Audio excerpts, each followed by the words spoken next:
Pusyon! At kami ay iban sa pagkilala ng Probinsyang Aklan.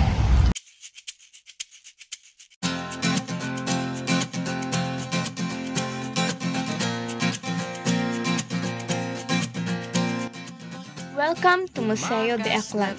Ito ay isang mahalagang puok kultural sa Aklan na nag-iingat ng kasaysayan, pamana at tradisyon ng probinsya. Sa mas tahimik at payapang mundo, umubulong ang hanging amihan at huni ng ibon. Ang Museo Itakgan ay isang kapati-pating manugsalaysay sa kasaysayan Itakgan, kintatag ko 1882. Nangin bagay sa mga artepakto at napreserbang manggaranong kultura at mga Akganan, agsambilog sa kurundayang ginapabugal na pinakamanaming museo sa bansa.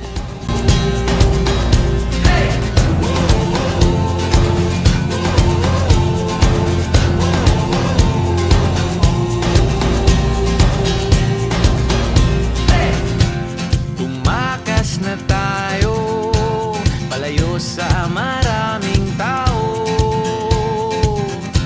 tumiwalay at magtago sa maingay at malabong mundo.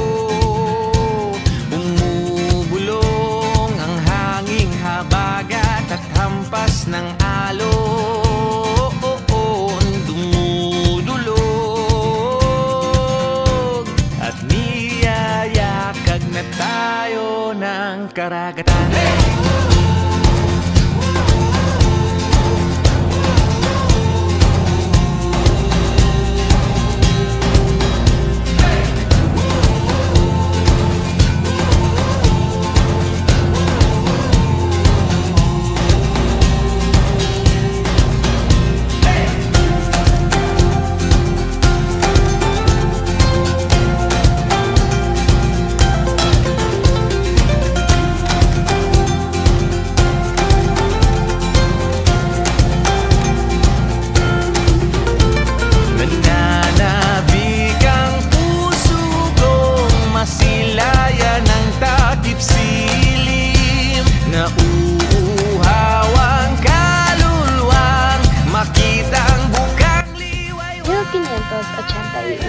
Orihinal nga ginpatindog gro kalibo kasada nga hasta sa makaron gatindog nga lugar para sa sagradong pagsamba it atong mga kasimanwang Akganan. As a vibrant cultural hub, the cathedral hosts local festivals and events reflecting the community's deep traditions. Bakhawan Eco Park, a testament to the Aklanon people's commitment to preserving their natural environment. What began as a simple project has blossomed into a thriving ecotourism site and a symbol of sustainable development. A stunning mangrove forest that stretches over 220 hectares. Aklan is also famous for its hand-woven pineapple cloth, a delicate fabric made from pineapple fibers. This craft is not just a livelihood for many Aklanans. It's an art form that represents their patience, skill, and dedication. Ang katupatan, lagasgas ng ilog, dumudulog. Visit to experience its unique blend of history, art, and spirituality. Weaving piña cloth is a meticulous process that can take weeks or even months to complete. Each piece is a work of art, reflecting the weaver's craftsmanship and creativity.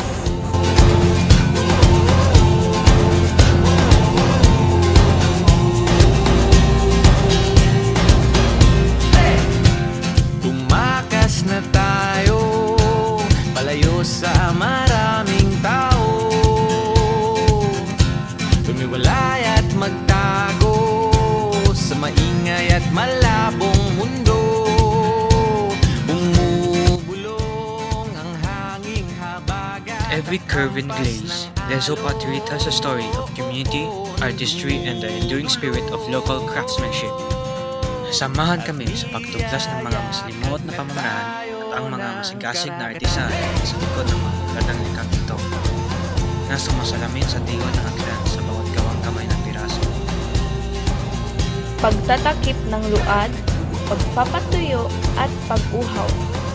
Ang mga piraso ay maingat na hinubog, pinapahiran ng hangin at inilalagay sa tradisyonal na pugon para sa tamang lakas at kulay.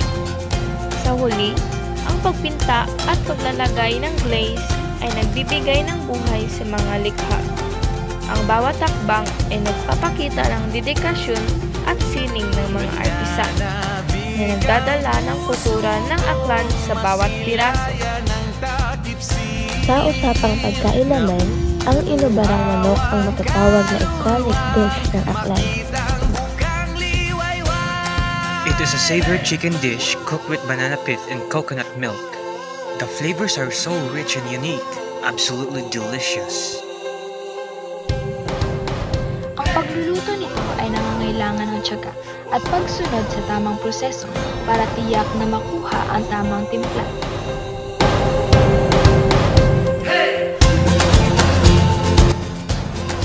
Sa lugar na ito, makikita ang ilan sa mga maganda at natatanging kasuotan na sinusuot ng mga aklano tuwing nagdiriwang ng Ati-Atian Festival.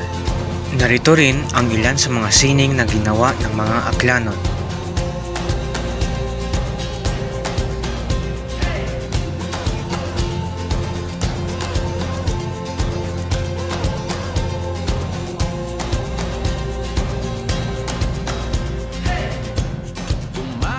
Na tayo, takasan na natin ang mundo. Magtago papalayo sa mas tahimik at payapang mundo. Bumubulong ang kagubatan, lagasgas ng ilog.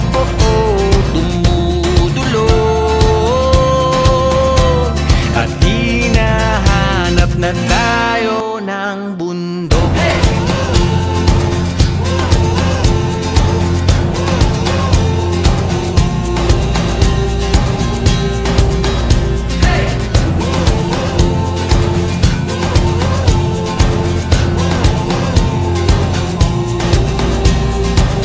Mayat ayat nga pag-abot sa Banwait Tanganan.